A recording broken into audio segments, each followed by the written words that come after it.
Meron kami dito, mga kaibigan na Sega Game Gear. Kung matapapansin ninyo, napakaganda, iba-ibang kulay. At ang kagandahan nito, yung screen nito, naka-IPS na.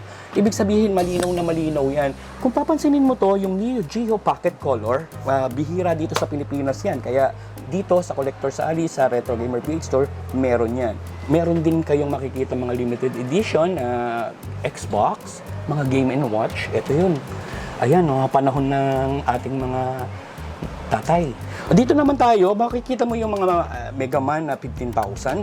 Isipin mo ha, SNES na card, US. Kapag US kasi na card na SNES, mahal yan. Ito, itong mga classic na natin na mga family computer na Dorify and the Snow Brothers. Yan yung mga rare na family computer games. Okay, dito naman, makikita mo yung rare natin na Wonder Mega. Ito yung gawa ng Sega ni Victor. Mega CD yan. Kung yung iba, nalalaman nila yung Mega CD. Isa yan sa gawa ng Sega. Meron tayong Atari na nakabox pa. And then family computer. And then the PS2 Slim. Iba-ibang kulay. Mga rare po yan. Kasi yung mga bumibase yan sa kulay eh. O dito naman sa ibabaw, meron tayong mga limited edition na Xbox 360.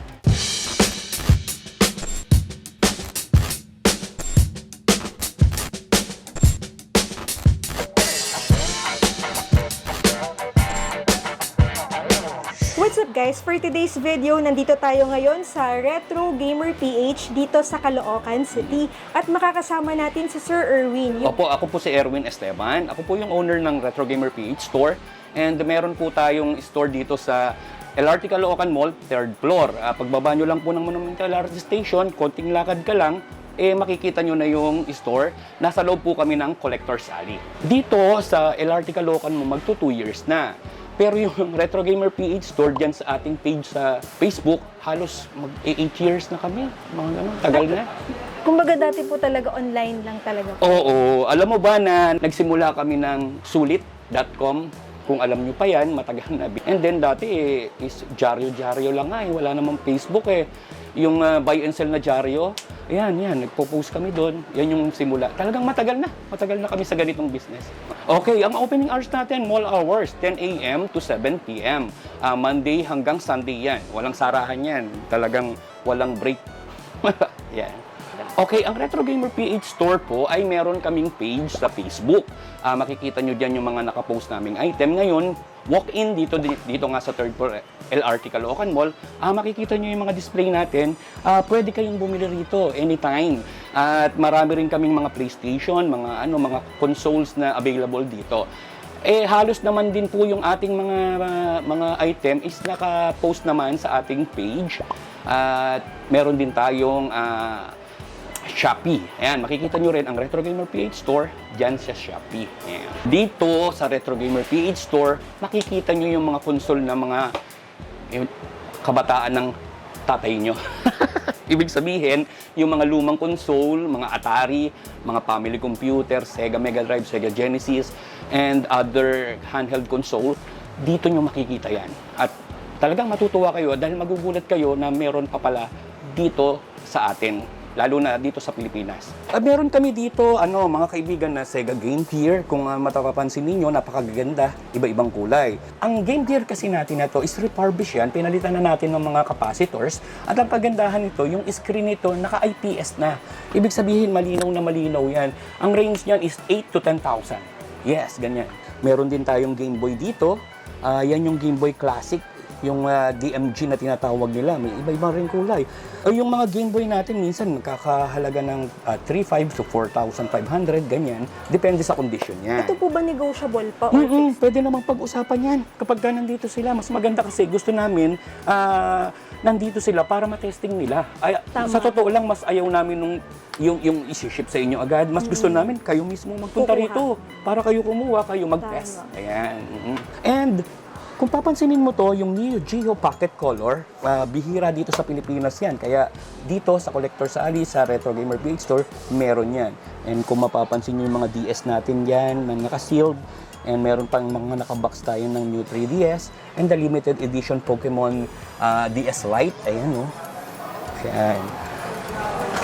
And then makikita nyo itong Metal Gear na to, ayan o, yung box na yan.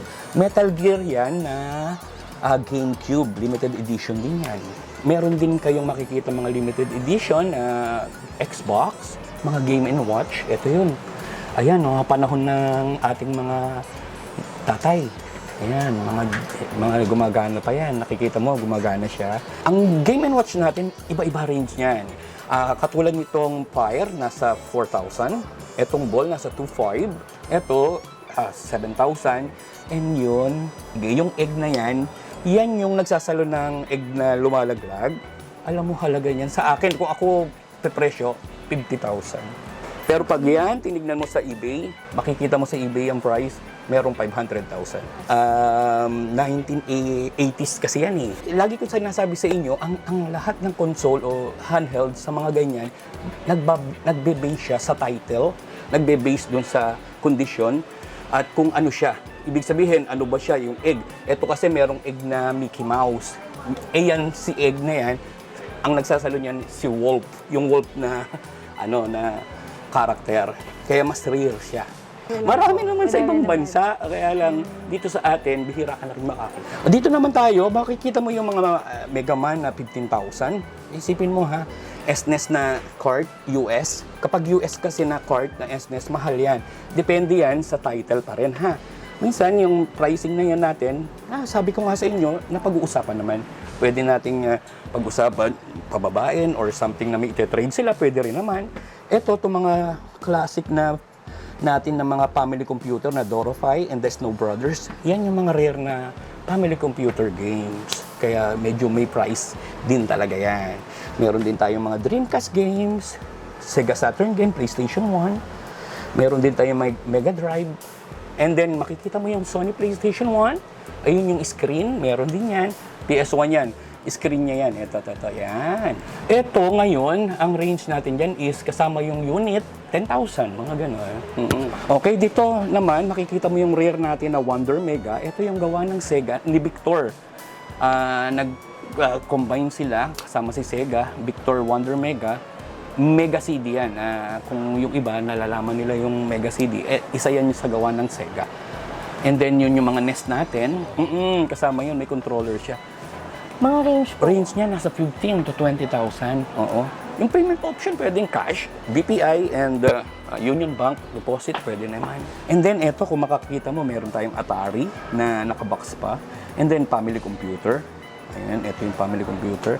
And then, may mga PlayStation tayo. Doon sa dulo, makikita mo yung mga PS2 na iba-ibang color. And then, PS2 Slim, iba-ibang kulay. Mga rare po yan. Kasi yung mga bumibase yan sa kulay eh. Kaya yung iba normal, black lang, di ba? Makikita mo, siya, iba-ibang kulay. Lalo na ngayon, dahil sa tagal na ng PS2, makakakita ka pa ng yung condition is napakaganda. At second hand lang yan. And good condition. Oo, good condition siya. Super ganda. Dito naman sa ibabaw, meron tayong mga limited edition na Xbox 360. And may mga, doon kung makikita mo, sealed. May Wii U din tayo, Wii U. May mga Switch din tayo. Ito, mga sealed to. Ibig sabihin, brand new, hindi pa nabubuksan yung mga yan. Kaya, pwede nilang puntahan dito at tignan nila yan. Ha? Mga nag-range po magkano Ayan, po? katulad dun, may presyo yun, is 20K, 25,000 to. Ayan. Ito, 15. Mga ano yan, mga brand new ang tawag nila, hindi pa siya nabubuksan. Kaya ganyan. Alam mo, ang console, nagbe-base yan, kapag yung unit mo is may box, mas mahal. Kapag sealed, mas lalong mahal. Ganun yun. Ibig sabihin kasi ng sealed, brand new na hindi siya binuksan. And yung box, napaka-importante yun. Sister, tandaan ninyo, kapag nangongolekta kayo, lalo na sa nasa retro kayo, pag loose, okay.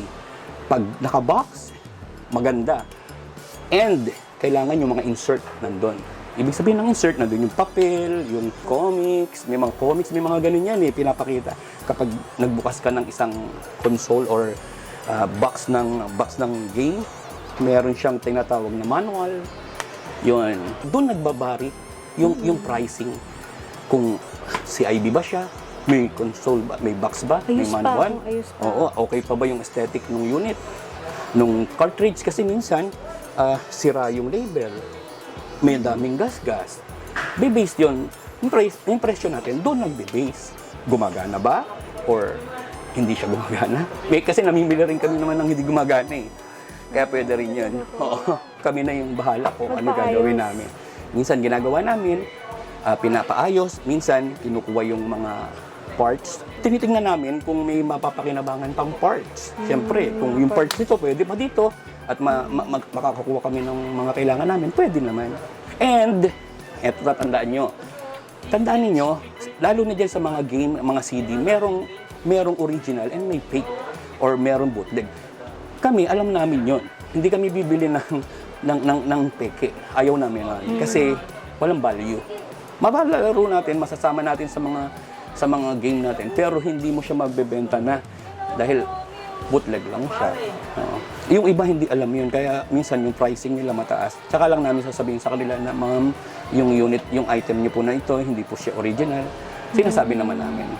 Ayan. And then, ini-educate namin sila, tinuturuan namin sila kung paano makikita yung hindi original, paano makikita yung original. Kaya yung iba pumupunta rito, siyempre, 2.5 sa amin, mabibili 1,200. Ito, may mga Switch games kami, yung pula. Ayan, mga mura lang dyan, no? Doon. Ang pinakamura is 300. 300, may mga kita. Ayun, may 300. PS4 pala to, mga pang PS4. Ito, PS4, Vita, ayan, 3DS naman, yung mga puti sa baba.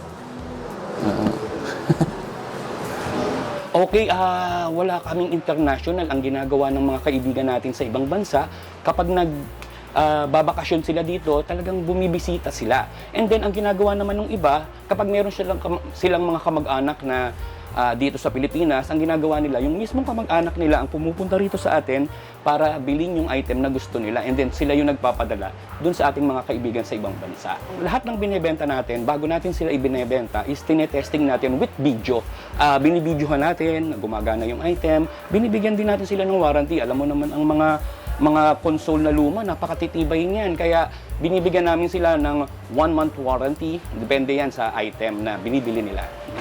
Buy and sell po. Okay, kami dito sa Retro Gamer PH Store, marami tayong mga kaibigan na pumupunta rito para mag-sale din. Hindi naman kami yung nagbebenta lang. Bumibili rin kami, nakikipag-swap din kami, depende sa item. Sa amin lang, gusto kasi namin dito sa Retro Gamer PH Store is makita namin yung mismong item na ibinebenta nyo. Hindi kasi pwedeng yung, eto po yung item, pakikita sa picture, no. Kailangan po talaga namin makita yung item and then makita namin yung itsura ng item, gumagana pa po ba yan. Pwede naman po yun. Pwede kayong magbenta dito. Normal na ginagawa namin dito sa Collectors Alley, Retro Gamer PH Store, as meron kaming monthly event. Yan yung tinatawag naming mini event dito sa LRT Caloocan Mall. Dito yon. Every yon. Kapag tumuntong ng 15, alam mo na ba, dahil sweldo, pag Sunday ng 15 kami. Pero pag lumagpas ng, halimbawa, ang Sunday 15 and then ang Sunday niya is 17, doon kami sa 17. Basta kailangan lagpas ng 15 yung ating event para meron na tayong pambili. Wala, pre yun. Marami silang makikita rito na na mga nagbebenta. And then, ang kagandahan doon, dahil pre siya, meron din kaming mga pre-raffle na ipinamimigay. Ibig sabihin, yung mga kasama natin na nagtitinda rito, nagbibigay sila ng item para doon sa mga attendees na nagpupunta, mabigyan namin ng kahit papano naman na mga ibinaabot naming paraffle. Ito po ba makikita po nila na updated sa Facebook page? Yes, meron kaming ang tawag namin din is Recollects, Retro Gamer Collectors Expo. Recollects yan. Yan yung ginawa naming public na page para makita nila. Kasi yung iba naming mga page naka-private. Kaya gumawa kami ng isang parang isang page na Recollects. Diyan namin nilalagay yung update kung kailan kami magkakaroon ng event, kung saan yung event, ano ba yung event, diyan nyo makikita yon. Dito kasi, nasa loob kami ng Collectors Alley. Ang Collectors Alley po kasi, kung titingnan nyo sa page, po siya, cabinet rental. Nagpaparent kami ng cabinet na isang buong cabinet na ganyan is 2.5 per month. Ngayon, 2.5 lang, wala na kayong yung sale ninyo, diretso na sa inyo yon. Wala na kaming kaltas, basta kami for the cabinet only. Ayan. Oo, meron namang bakante. May dalawa kami dito. Ewan ko lang kung pupunta mamaya yung isa. Pwede na naman silang mag-PM para masabi namin if ever na may bakante pa. Ito po first come, first serve po. Yes, oo. Kasi yung iba, reserve kami ng ganito, hindi naman nagpupunta. Kaya ang sa amin, kung sino yung unang makapunta rito at makapaglagay ng item nila, sila yung makakakuha. Abang na lang sila, Abang na sasabihan lang namin po. sila na, pwede pa po, meron pa po. Ganun na lang po siguro. Kami po dito sa Retro Gamer PH, to sa Collector's Alley, sa mga may cabinet dito, ini-invite po namin kayo na pasyalan kami dito sa LRT Caloocan Mall. Third floor lang ito ng ng LRT Caloocan Mall. Katabi niya ang SM City Grand Central. Pagbaba niyo ng monumento, LRT station, konting lakad lang, nandito na yung Collector's Alley. So that's it for today's video. Thank you for watching and see you in my next vlog.